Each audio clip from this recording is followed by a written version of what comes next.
to the Lord Jesus Christ, it seems like Peter is a hopeless man. And after the Lord Jesus Christ has changed him and transformed him to be the man that he is in this particular juncture, being an old man, Peter, he has become so gracious as a person and more of hopeful. Siguro sabi niya, kahit pala ako na talagang dininay ko ang Panginoon, di ba? He denied the Lord Jesus Christ. Binigyan niya pa rin akong pag-asa upang magbago. And that is a very good message for each and every one of us. No one is hopeless. As long as God is there, and to speak about God being there, He doesn't change, and He will never be. That means at all times, while we're still living, we have hope. So let's commit this time to the Lord in prayer. Father God in heaven, we thank you for the privilege once again. Please speak to us. May you open our hearts and mind to receive your word, to the guidance, the teaching, and the filling of the Holy Spirit. May we respond to Him in the same way that He is working in us and through us, the same that your servant needs your grace to speak of your word, your message, not by my own wisdom, but by your wisdom, Father God in heaven. And through this, may be comforted, may be encouraged, at the same time, being challenged to face any difficulty, not because we're strong, but because our God is always strong and strengthening us at all times. Thank you, Father God, for answering this prayer. We commit this and ask in Jesus' name. Amen. I'll try to be as slow to speak. Kaya marami pang preaching. Ang dami pong preaching ngayon. Ako lamang isa. Hindi nakarating si Pastor Mike. But I still hope that he will come. Hope lang. At least nag-hope. Anyways, you can say hope in God. That's, you can see the picture. And when you talk about hope in God, that means you should hope in nothing else but God alone. Wala kang dapat panaligan o kuna ng pag-asa o lakas, kundi ang Panginoon lang. Wala nang iba. Kasi kapag sinabi mong nag-hope ka tapos hindi lang naman ang Panginoon ang kinukuhaan mo ng lakas, what's the point of hoping in God without even really totally depending on that God? So we need to understand that God is our only hope, and in Him should we always hope. Not in human strength, not in our own strength, not in human resources or anybody else, but on God alone. That's the message of 1 Peter. So I read from the scripture which says, 1 Peter, of course, siyempre, dahil Peter yung pinag-uusapan natin, 1 Peter tayo. Right? Baka gusto niyo sa James. No, just kidding. Let me read to you the scripture. Peter, an apostle of Jesus Christ, to the strangers scattered throughout Pontus, Galatia, Cappadocia, Asia, and Bithynia, elect according to the foreknowledge of God the Father, through sanctification of the Spirit, unto obedience and sprinkling of the blood of Jesus Christ. Grace unto you and peace be multiplied. I'm reading from 1 Peter 1, 1 and 2. Okay? If you're trying to look for the reference. Halo pa rin mag-respond.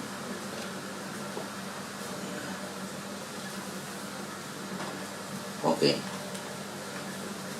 We will look at Peter in a general, kung sa Bible school pa, bird's eye view muna. Hindi pa muna in detail, but we will look at the general principles of the whole teaching of the book of 1 Peter.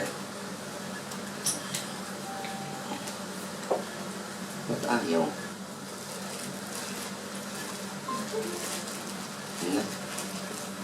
Ayun, okay. Una natin malalaman that this book teaches doctrine but intimately relates doctrine to life. Kapag kasi tayo masyado ng maraming nalalaman tapos hindi natin ginagawa sa buhay natin, nagiging judgmental tayo. Nagiging matigas yung ulo natin kasi ang dami na natin alam pero hindi natin ginagawa. So anong ginagawa ng isang tao maraming alam pero hindi niya ginagawa yung nalalaman niya? Aside from nagiging matigas ang ulo, siya yung palaging nagbabantay ng kasalanan ng iba. Kasi wala naman siya ibang gagawin eh. Di ba? Ang dami niyang alam.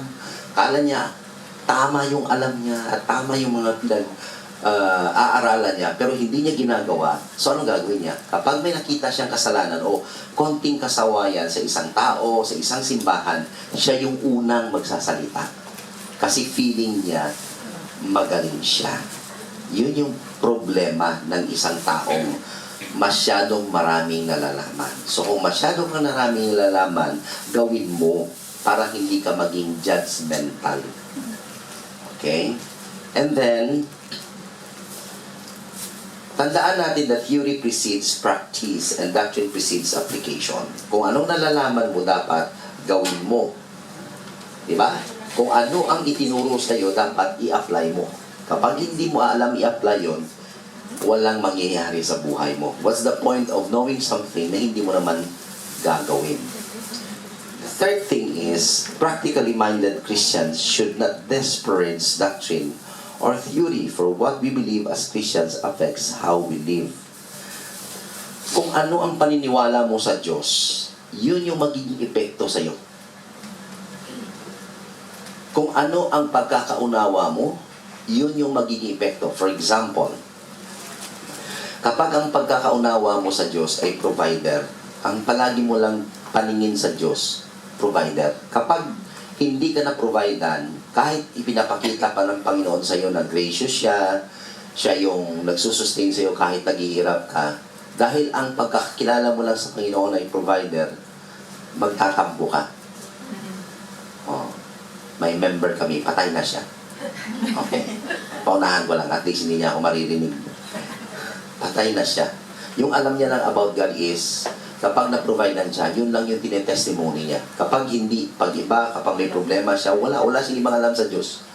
Palagi niya sinasabi, God will provide. Kapag dumating na yung allowance niya o yung pension niya, sinasabi niya, Pastor, may mana na naman na dumating sa langit. Hindi yun mana.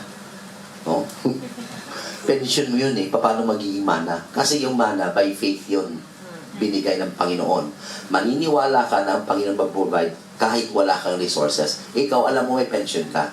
Alam mo darating yun on the time, di ba, na due date na dapat na ibigay. So, hindi mo pwedeng sabihin, may mana na naman, Pastor. O, tuwan-tuwa yan. Tapos after 3 days, wala nang mana, Pastor. O, ubos na kasi. Mahilig siyang gumastos. So, namatay na siya.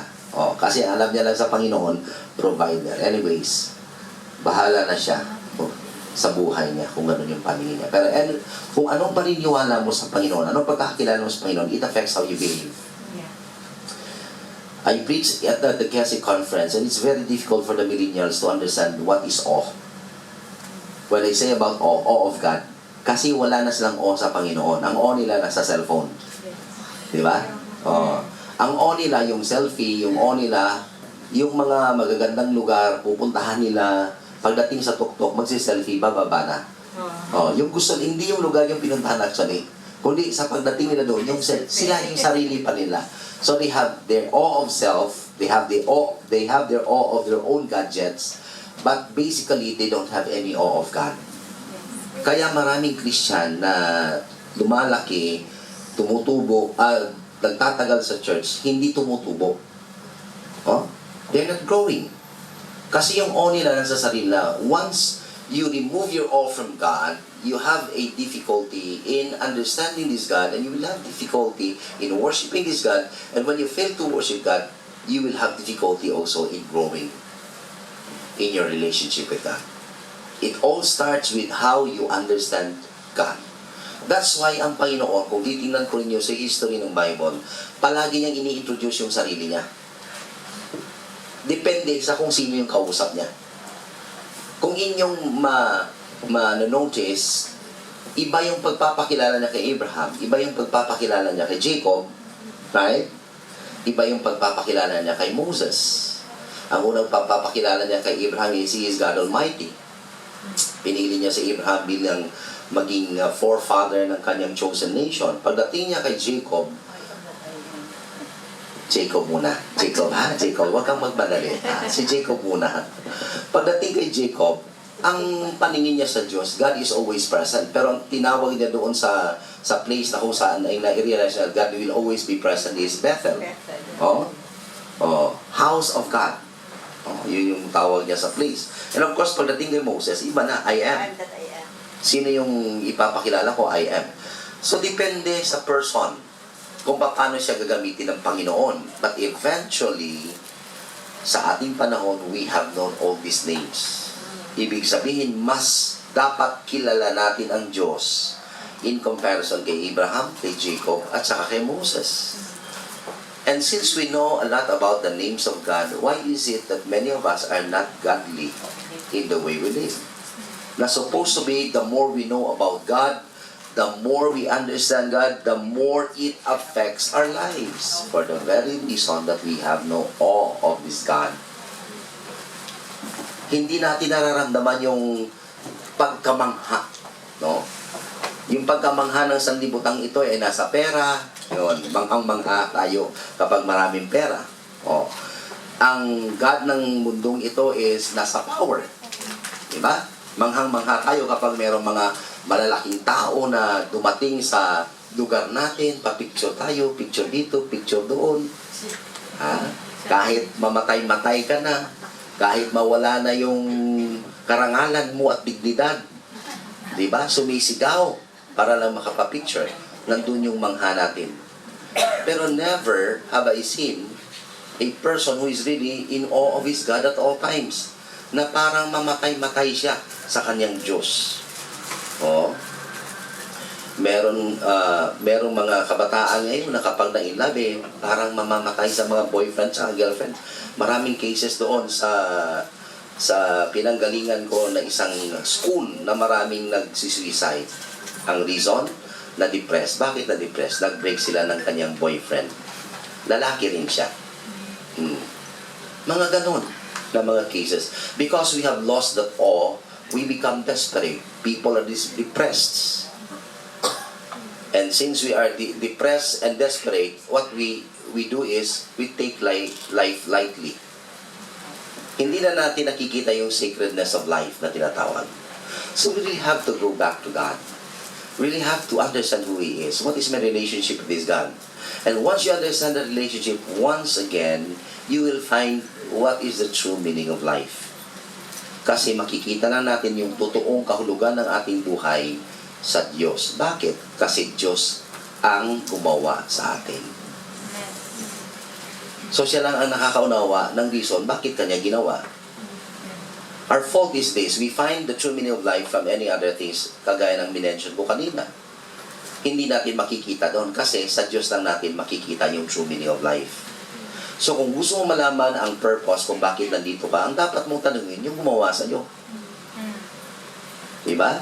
Mahilig tayo, I don't know if you're young, I have a brother, older sa akin, siya yung sinundan ko. He's my best enemy before, but now he's my best friend. He's my best brother, he's my best friend. Mabait lahat ng mga brother ko, pero ang pinakamabait yung sinundan ko, yung kalaban ko noon, na hindi na ngayon. No, si Kuya Pogi. Anyways, ano yung sinasabi ko? Nawala ako sa best friend ko. I'm talking about finding the true meaning of life. Diba? Mahilig siyang gumawa ng mga laruan nung maliliit kami. Nung nasa Guimaras, nakikita niyo yung mangrove. Yung mangrove, meron yung parang bagong tubo lang, bubunutin niya yan. Tapos babalatan niya, gagawin niya manipis na parang bangkang manipis. Lalagyan niya lang ng dahon ng tuyong dahon ng coconut. Gagawin niyang layag. Tapos ginagawang pa niyon, race doon sa amin, sa Guimaras. Wala akong ganung skill. Siya lang. Nanonood lang ako sa kanya. And then wala kaming pera, of course. Wala kaming pambiling laruan. Magko-collect yan ng mga lumang tsinelas. Tapos gagawin niyang wheel ng truck. Kukuha siya ng mga scrap na mga kahoy. Popormahan niya na parang truck. So, maya-maya makikita mo, may hinihila-hila na siyang truck. So, kapag tinitingnan mo siya, parang walang forma. Ano kaya ang purpose ng kapatid ko? Bakit ginagawa niya ito? Pero sa isip niya, alam niya. Alam niya. Naka-form na doon yung proper design. The same way with us. God already knows His design for us. And the only person who knows and we must ask of that design is God Himself. Hindi yun pwede ibigay ng pastor, hindi pwede ibigay ng kapatid mo sa simbahan o ng kapatid mo sa family mo o sino, kahit close friend mo pa. They could not explain why you are existing on this earth. And the very person who can really tell that to you is God Himself. I think that is what Peter has realized in his life. He's trying to find the true meaning of his life by being the leader of the disciples. But eventually, he failed. Kung mayroon pang isang taong talagang sigurado sa sarili niya, si Peter na yon. Remember when Jesus Christ said he will suffer? Sabi ni Jesus Christ, ay hindi mangyayari yon. Talaga naman Ano sabi ni Jesus Christ? Get thee behind me, Satan. Hindi mo alam kung anong kalooban ng Panginoon. May mga ganong tao, ang akala mo talagang sigurado sa buhay. But eventually, you will realize they don't know God and they don't know who they are and they don't know what to do with their life at all. And he was so devastated. There are times in our lives that we are so devastated. I don't know ano reason why you are so devastated. The believers that he wrote to are really devastated. They're really suffering by being believers in the Lord Jesus Christ. Being Christians. Kung ang pakiramdam natin, ang Kristiyano ay masaya palagi, okay yun. Walang problema. Pero hindi lahat ng panahon masaya. Kasi yung totoong believer, kapag seryoso sa Panginoon, ang unang-unang hindi matutuwa si Satan. Pangalawang hindi matutuwa, yung mga kaibigan mo, noon nung unbeliever ka pa, ngayon believer ka na, ayaw na nila sa'yo. And that is exactly what I am trying to tell you about why Peter wrote this book. If you look at 1 Peter, there are so many commands, mga snippets of commands, mga short commands. Diyan mo makikita yung personality ni Peter. Ayaw niya yung maraming salita. Unlike si Paul, ang daming sinulat. Sa kanya, dalawa lang. Unlike si John, di ba? Ang dami ring sinulat. Sa kanya, dalawa lang. Si Luke, mas marami. Luke and Acts ang sinulat niya. Pero pagdating kay Peter, tidbits. Parang shortcut kapag nagsalita. Hindi naman barok. Shortcut lang. Kasi ayaw niyang maraming salita. Si Peter yung taong palaging gusto may ginagawa. Kaya makikita mo, yung 1 Peter, yes, doctrinal siya, pero more on practical. More on practical. You know your doctrine, but you must practice what you know. That's the aim. And I choose this because I believe you have a lot of things na alam nyo na. 8 years na akong pabalik-balik dito eh. Aside from me, you have heard a lot of preaching. There was this preacher in our Congress that is challenging the Baptist pastors, and in his conclusion the last night he said, you have heard a lot of information, you have heard a lot about the Word of God, and tonight I ask you, enough talk. Let's start doing something about what we have heard. I'm not saying na wala kayong ginawa for the past 80 years, but as you grow, when you learn a lot of things, gusto ko na ma-stop o at least ma-prevent natin na baka biglang lumaki yung mga ulo natin kasi ang dami natin nalalaman, tapos maki-fellowship tayo sa mga churches, very very basic, and masasabi mo nga, alam ko na to eh. Kahit na yung sinasabi, di ba, minsan ng pastor, pag nagpipreach, parang alam mo na yung susunod niyang sasabihin. Kasi sa dami nga namang preacher ninyo dito, tapos, lalo na kapag ang gaganda ng mga messages, talagang na-appreciate mo.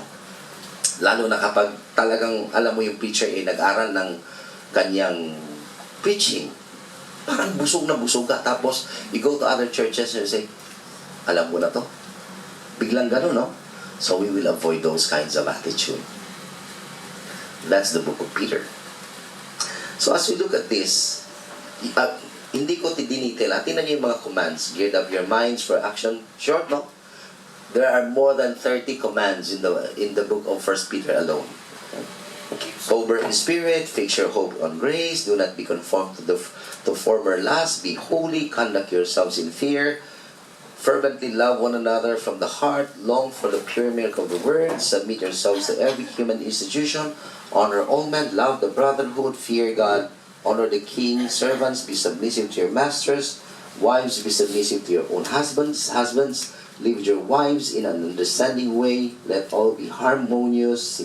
In short, I will be fast on this. We will go on the details. Huwag kayong magalala later on. In short, lahat ng area ng buhay, tinry ni Peter na i-touch. Kasi alam niya na hindi lang sa isang area dapat bigyan ng emphasis yung tinatawag na change sa buhay natin. Hindi lang yung church life ko lang dapat.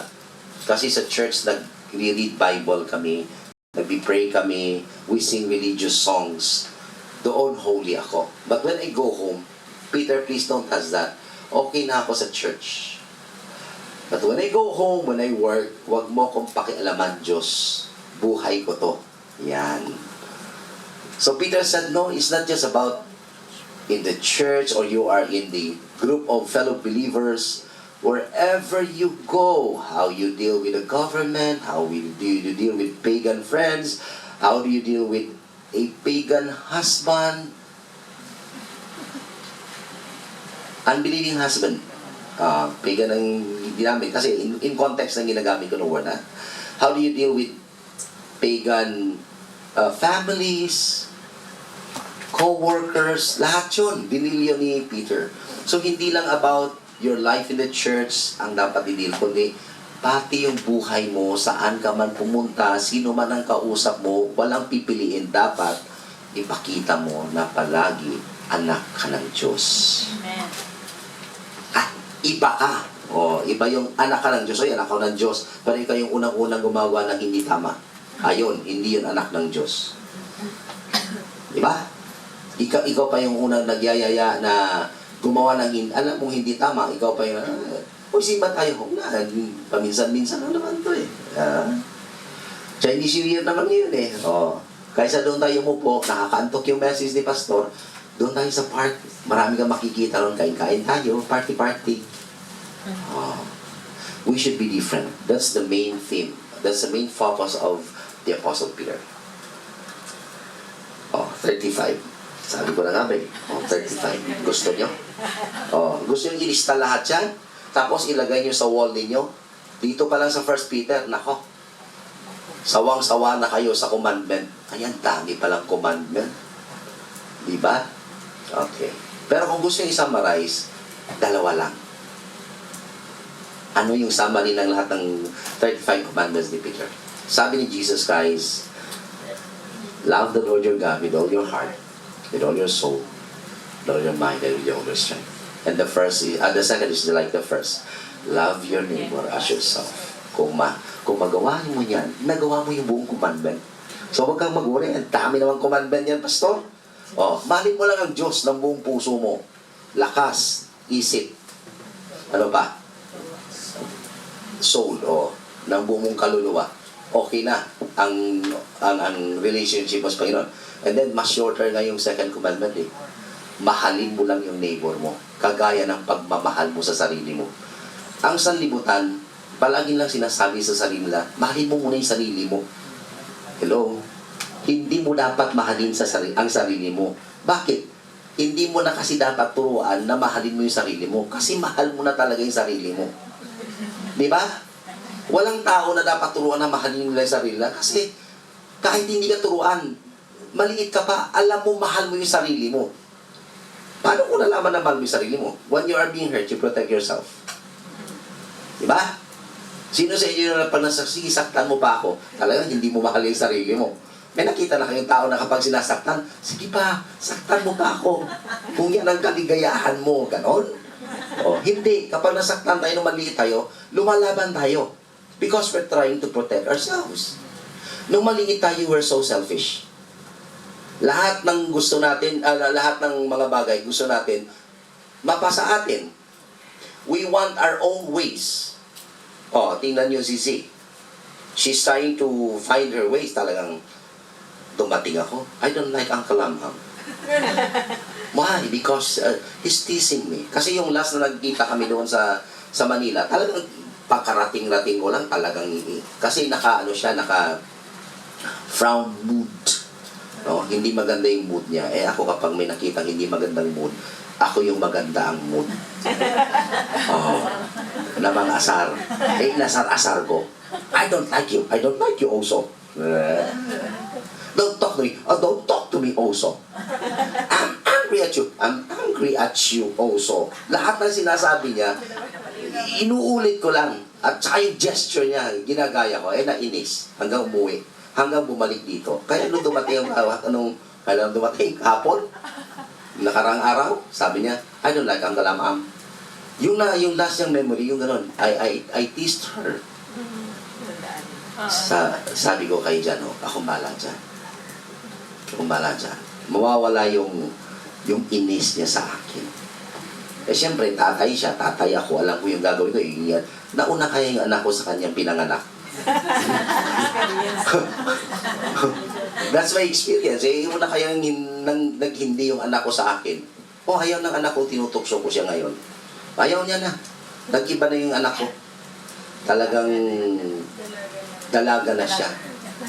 Kala niya. Dalaga na talaga siya. Anyways, yun. Nung hapon, sabi ko, I will draw something for you. Tingin siya sa akin. What? Tell me what you want me to draw. Sinabi niya sa akin, draw me a fairy. Drawing ko ng fairy. Draw Ariel. Not Ariel. Dino ko si Ariel. Maya-maya, friend na kaming dalawa. Balay niya kahapon. Gusto niya ako maghatid sa kanya. Tapos susunduin siya ni Shingy at ni Ate Lorna. No, I don't like. I like Uncle Amam to get me. Hindi lang hatid, pati sundo ako lahat. Pinakain ko pa siya kagabi. Close na kami dalawa. You get that? So love your neighbor as yourself. Ganun lang yun. Diba? Gawin mo ang paraan na kung saan you see the need of others and you meet them. Kasi by nature, we already love ourselves. Diba? So hindi mo na kailangan turuan. Kasi kapag hindi mo mahal yung sarili mo, hindi kayo nakaayos ngayon. Diba? Kung hindi nyo mahal yung sarili nyo, hindi kayo magbibihis, hindi kayo maliligo, hindi kayo magpapabango, hindi kayo lalabas. Doon lang kayo sa kwarto nyo kung saan kayo. Sabi ng amo mo, lumabas ka, ayoko, hindi ko mahal yung sarili ko. Hindi ako mamasyal, hindi ako magsasaya. The fact that you're finding ways to really satisfy what you want in life, mahal mo yung sarili mo.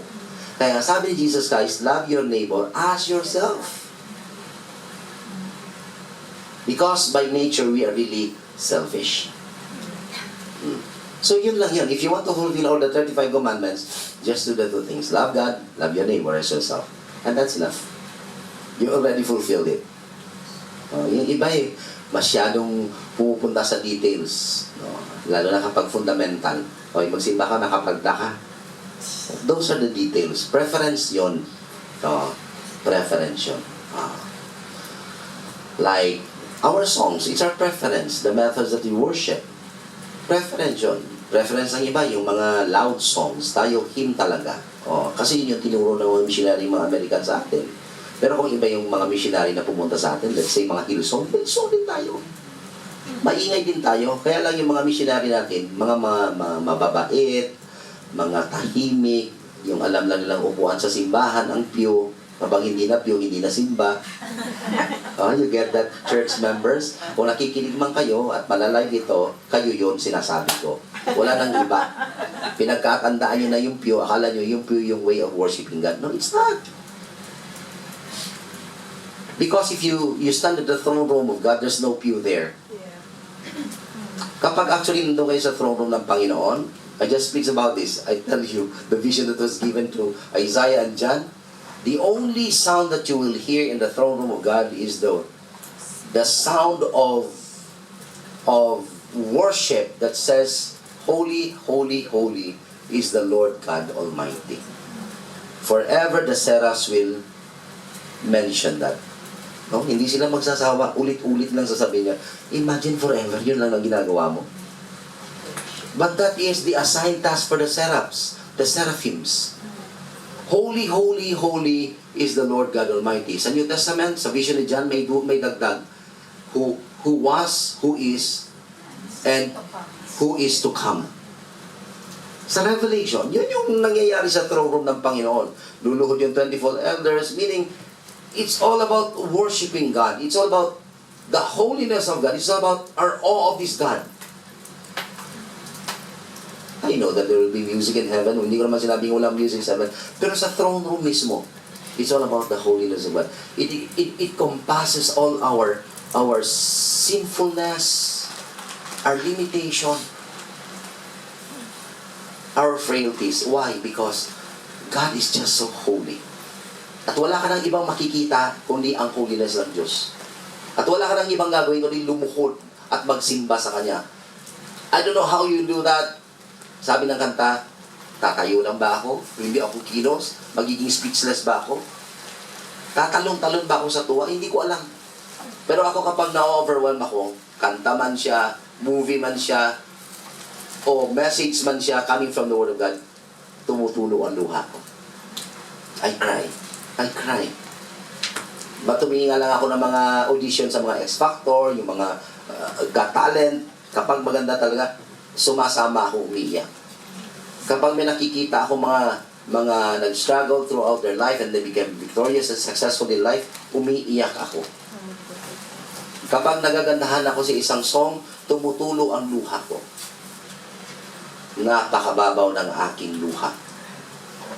Sabi nga ng pastor na kasama ko sa simbahan, wala na raw siyang nakitang ibang pastor na iyakin ako daw. Kasi konti-konti lang na iiyak-iyak agad ako. Even my preaching, I cry. You experience me, right? When I preach, I really cry. And I'm not ashamed of crying because I myself is being under the power and the authority of God. So we have to really, really experience the awe of this God. Now, the character of a changed man. Kanina yung commandment given in the book. Ano yung character ni Peter? Who is before impulsive, right? Hindi mo na kailangan sabihin, sino volunteer? Wala pa sinasabi, sino volunteer? Nakataas na yung kamay. Excited siyang palaging nasa limelight. Siya yung mahilig magsalita na hindi nag-iisip kung anong sinasabi. Tapos, kamukat-mukat mo, mali-mali yung pinagsasasabi. Ganon si Peter. Very impulsive. Hindi nag-iisip kung ano yung decision na ginagawa niya. May kilala kayong ganon? Huwag niyo nang sabihin kung sino yon. Para siyang si Peter. Unawain ninyo. May ganon talagang mga tao. Pero after the Lord Jesus Christ talked to him, heart to heart, doon sa gilid ng dagat. Kaya kung minsan siguro kailangan natin pumunta sa gilid ng dagat para magmuni-muni kung ano na nangyayari sa buhay natin. Kung wala pang dagat dito, pumunta kayo sa mga tahimik na lugar. Magmuni-muni kayo sa Panginoon. Sabi nga kay ate, kung may isang lugar dito sa Hong Kong na gusto ko talagang balikan, at hindi ko pagsasawang balikan, yung garden na matahimik. Nanlian. Ano? Nanlian Garden. Oo, tahimik doon. May mga koi, may pond, may falls, at saka yung temple na tahimik. Tahimik doon, di ba? Kasi talagang mag-iisip ka, you will evaluate your life. Kung uupo ka lang doon, na-relax yung mind and everything, you have to think about God. Compare your life to God. So, who is this Peter? After he met the Lord Jesus Christ and talked to him heart to heart, he has changed. Well, First Peter was written when he is an old man, ready. And of course, kapag tumatanda ka, dapat gracious ka. Di ba? Hindi ka dapat masungit. Kapag naging lola kayo, huwag kayong masungit na lola, ha? Yung masungit na tumatanda, matandang dalaga. Hindi naman lahat. Hindi naman lahat, no? Karamihan lang. Nabantayan nyo kapag tumandang dalaga, walang husband, yun yung mga masungit. Sabi ko, hindi lahat. Kasi meron lang kasi naman na kahit matandang dalaga, growing graciously kasi ang ganda ng relationship nila sa Panginoon. And I bet a lot of people like that. So, hindi ko mo may uban kayo, tumutubo ang uban nyo, gracious kayo. Di ba? O wiser kayo. Dapat nasa attitude and character ninyo. So, the name Peter means a detached but large fragment of a rock. Pebble, yun nga yung sinasabi nila, pebble. No? Pero actually, it's a detached but large fragment of rock. Natapyas na bato. O, yun yung pinaka-literal meaning ng Peter. Lagi na sabi, Peter means rock. Kaya, pag sabi ni Jesus, upon this rock I will build my church, Peter agad yung sinasabi. I tell you, it's not Peter. Yung sinasabing rock doon, hindi ko kailangan expound sa inyo. Iba na naman yun. Doctrine na yun. Anyways, dito tayo. After the death, resurrection, and ascension of Christ, Peter became the rock man. Naging strong talaga siya. Naging unstable siya nung na-deny niya si Jesus Christ. He was really disappointed about himself. Yung akala niyang strong na Peter, talaga na-disappoint siya sa sarili niya. Sometimes we have to go through that kind of experience. Yung papatikimin muna tayo ng Panginoon ng yung masakit na masakit na masakit. Kasi may mga taong hindi nakikinig. No, sa sinasabi ng iba, kahit alam niya ng tama yung sinasabi nila, gusto ng taong na ganong klaseng tao, yung nalilern niya yung lesson sa life na very, very painful. Yung sinasabing learning the hard way. So, na pwede mang ma-prevent kasi nakinig ka sa sinasabi ng tao. Pero, Peter is a man that learns his way the hard way. So, kung naging disappointed ka sa sarili mo, may ginawa kang bagay, and you think you're hopeless, think about Peter. There is no such thing as hopeless case. As long as you know that God is working in your life, and you allow Him to work in that life. That's Peter. So, look at this, yung mga pinagsusulat niya. The tenderness and gentleness of Peter can be seen in the way he used the word precious. Ilang beses siya ginamit ang word ng precious.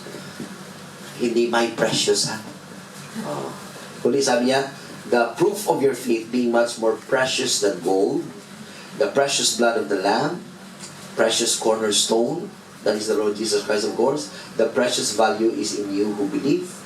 Mahilig siyang, di ba na, hello, yung parang word of endearment. Ano yung word of, sino may apo na sa inyo? Ate Letty, nakita rin ang buhay kami. May apo ka na. Ano yung word of endearment mo sa anak, sa apo mo? Apo, ganun lang. Ang nanay ko, nung maliit ako, naalala ko to. Si Jan Ho. Nung sinasabi mo sa inyo, ba't hindi ko nadaanan yan? Siyempre, wala, ewan, banda ka, basta ako dinaanan ko. Anyways, yung nanay ko, before ako matulog, ginagawa ko na ngayon sa anak ko. Sabi niya, okay, before sleeping, love, kiss. Sweet, kiss. Darling, kitty pie, kiss. Hindi ko makalimutan yun. Tapos may song si nanay na kinakanta sa akin, kinanta ko nga sa kanya, kasi yung dulo hindi ko alam. Sabi ko na may kinakanta ako kay Anya, pero yung dulo hindi ko alam. Yung lalabay, tulog na baby, sa iyong duyan, darating agad ang iyong tatay. Ako, darating ang tangiran, may dalang candy at mga laruan. Tapos, hindi ko na alam. Ang ginagawa, la la la, la la la la la la. Umuwi ako. Sabi ko na may kinakanta ko kay Anya, naalala ko, ginagawa niya sa akin. Kinakanta niya before ako matulog. Tapos yung love sweet darling cutie cutie pie. Sabi ko, ano yung dulo? So kinanta namin. Sabi niya, actually, hindi ko rin alam. Ganon din pala siyang kumanta. Kaya naaalala ko, hanggang doon lang. Tapos sinusunod ko rin yung tono. Yung tono ng nanay ko. See? That's the word of endearment ng nanay ko sa akin. Love, sweet, darling, cutie, cutie pie. So love niya ako, sweet niya ako, darling niya ako, ang cute-cute ko. Di ba? So yung anak ko, tinanong ko sa kanya, ano gusto mong tawag ko sa'yo? Anya yung pangalan, di ba? And she want me to call her Buds. My body. Kasi palingin niya sa akin, I am her body. Pag nakita niyo yung sulat ng anak ko, ayan, naiiyak na naman ako. Sabi ko na nga, ay, huwag na. Ganon. So Peter, ang kanyang word of endearment is precious. Mahalaga kayo. My precious. Hindi yung sa Lord of the Rings, my precious. Hindi yun. Iba yun. Yung precious sa kanya. Pero si Peter is The word of endearment sa mga believers sa mga situation, those are precious experiences, precious cornerstone, precious believers. She treasure nyo. Yun yung sinasabi ni Peter. Grabe, no? He grow old gracious. To think that he is hopeless, seems hopeless before. So we can only comfort others in suffering when we ourselves have suffered. Naalala ko to, may barkada ako. Bagong kasal, single pa ako, nasa Dumaguete. Tapos ang galing-galing ko mag-advise, lalo na yung sensitive na part ng mag-asawa. Sabi nung ninong kong isa, sabi niya, hanggang churi ka lang, ang galing mo magsalita, churi-churi ka lang eh. Diba? Hindi mo naman alam yung pinagsasabi mo. Diba? Yung nabasahan ko lang yung sinasabi ko. Sabi niya, magiging wise advisor ka lang kapag dinaanan mo na, which is right. Which is right. Nung nasa Vizca ako, may babaeng nag-busted sa akin. Sabi ko sa mga ligo, sabi, Pastor, ba't nalulungkot ka? Intern pa ako. Ba't nalulungkot ka? Binasted ako ni Juan. Sabi nung head deacon, mabuti yun. Oh, nagulat ako. Busted mabuti. Kasi pastor, alam mo na ang pakiramdam ng isang taong binasted. So magiging effective ka sa mga young people kapag mag-a-advise ka. Lalo yung nababasted. Kasi pag sinabong, okay lang yan. Hindi ka naman, sasabihin sa'yo ng young people, okay ka lang pastor kasi gwapo ka. Hindi ka man nakaraan ng busted eh. Ako, tingnan mo yung itsura ko. Lahat ng babae na niligaw, binasted ako. How can I comfort them? Diba? Hindi sila maniniwala sa akin. Nasasabing okay lang yan. No. So talagang in-experience ko, sabi ko, ang sakit pa naman busted.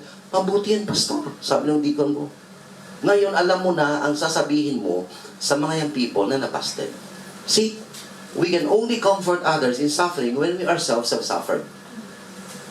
Huwag tayong mabaling magsalita sa mga bagay na alam nating hindi natin dinaanan. At kapag sinabi rin man natin o magbigay na din tayo ng advice, yung salita ng Panginoon, hindi yung salita natin. Kasi ang salita ng Panginoon transcends all experiences, transcends all minds and all situation. And it can transform life. Yun yung salitang nakapagbabago, hindi tayo. So, unawain natin yung mga bagay-bagay na ginagawa natin. And the last there, the characteristic of this suffering. Number one, these persecutions were various trials. Yan yung description sa 1:6. Because of a sound Christian testimony. Ang reason nagkaroon kayo ng mga paghihirap dahil ang gaganda ng buhay nyo. Galing, no?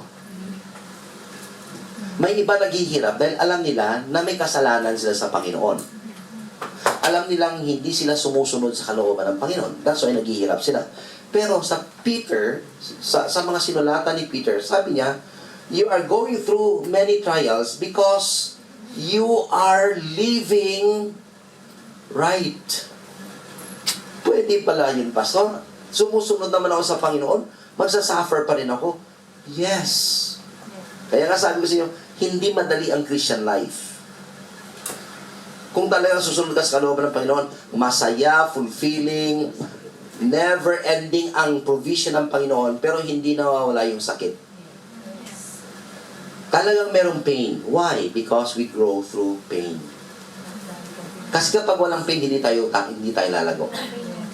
Kailangan talagang we have to go through pains.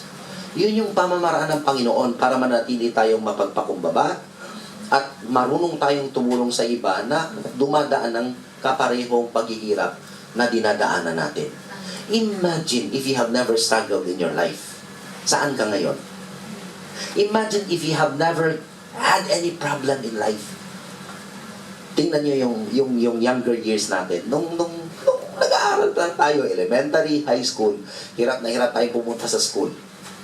Tsinelas, bag, hirap na hirap tayong magkabag. Ewan ko, basta yung sinasabi ko lang, yung sa sarili ko yung mga kuya at ate ko, mga walang tsinelas, pumapasok sa school, makapag-aral lang.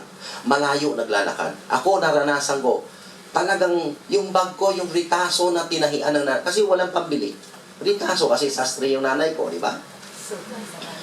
Yung notebook ko lalagay ko yung maong na bag, talagang hindi ko alam magiging uso after 20 years. Nauso yun.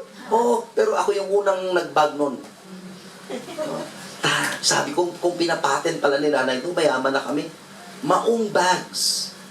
Di ba naging uso yun, yung sa likod, saka yung bag dito? Sabi ko, wala, nung maliit ako, ayaw na ayaw ko tong bag na to. May nahihiya ka kasi. Tapos, binurdahan pa ng nanay ko ng bulaklak. Ang laking bulaklak, sabi ko. Bag na may bulaklak, lalaking nagdadala, maong. Oh, ano kayo? But looking back at those struggles in life, it made me stronger. It made me appreciate what life is. Kapag nakaka-receive ako ng blessing, talagang nagpapasalamat ako sa Panginoon. I tell you, hindi dapat ma-televise itong pinagsasabi ko na susunod illustration. Kasi sa baka sabi na, ganun pala pastor Nakalive pa. Nakalive, kaya nakalive. Alam niyo, before ako pumunta, magiging bida si Pastor Pax nito. Off muna. Illustration lang. Off. 21 minutes. 21 seconds. Okay, off muna. I-off mo muna. Live. Huwag mong ila-live kasi hindi dapat i-live ito. Sorry. The Saturday before I left, Monday may tumawag sa akin. May kasal na, no? May namatay. Pastor sa ang libing. Sa Sabado ang libing. 18. Sabi ko, anong oras? Kasi may kakasal ako. 1 o'clock. Ay, okay. 10 o'clock ang kasal. 1 o'clock. Pwede. Biglang, yung janitor sa church, pumunta sa bahay. Pastor, may magpapadedicate. Sabi ko, kailan? Sa Sabado. Sa Sabado? Anong oras? Dedication kasi ito. Ewan ko. Alas 12. Tanungin mo kailan? Sabi, 2:30. Okay. Sabi, kinancel ko actually. Sabi ko i-cancel. Ibibigay ko si Pastor Pax or si Pastor Ram. Kung gusto nila na ibang pastor, na pastor naman sa ayaw, gusto ako talaga. Sabi ko, akin talaga to. Tapos, may magpapadedicate na sa ibang church ng bagong open na clinic. Oo! Sabado rin uli. Sabi ko, same week lahat to nagtawagan. Mga alang-alanganin na hindi na pwede yung unang nilang in-invite, gano'n. Pero yung sa dedication, ako talaga yung gusto nila. Ayaw na ng iba. Sabi ko, anong oras? Pag sabing, 7:30 ng umaga? Oo, okay! Sabi ko, grabe, tinuruan ako ng Panginoon na manalig sa Kanya. Diba? Sabi ko nga kay Pastor Pax, sorry, Pastor Pax, wala ngayon. Wala ka ngayon. It's all God's. See that? It's all God's provision. See that? Sometimes we trust people, we trust our resources. Naghihintay ng Panginoon. Sabi ng Panginoon, akong bahala sa iyo. Manalig ka lang sa akin. Ang haba na ng kwento ko sa inyo, no? I-close ko na. In short, sinasabi ni Peter, kill your persecutors with kindness. If they're killing you with what they're doing, still be kind to them. Show who you really are as the follower of the Lord Jesus Christ. So, overview pa lang to. Mamaya, introduction naman. Overview pa lang, no? May introduction pa. Wala pa tayo sa main body. But anyways, I hope this will be a challenge to you. That there is no other person that we should really hope. It's only God. Peter, the apostle of hope. Shall we pray? Father God in heaven, we thank you for the message of the word, the encouragement, the experiences, the struggles, the pains, the problems. In this we become strong. We develop more faith in you. And we learn how to really hope in you as our God. Continue to enable us to understand your ways in our lives. And by this we could trust you always at all times. And thank you, for we know you never fail to answer our prayers. Glory be to your name, Father. We commit things in us in Jesus' name. Amen.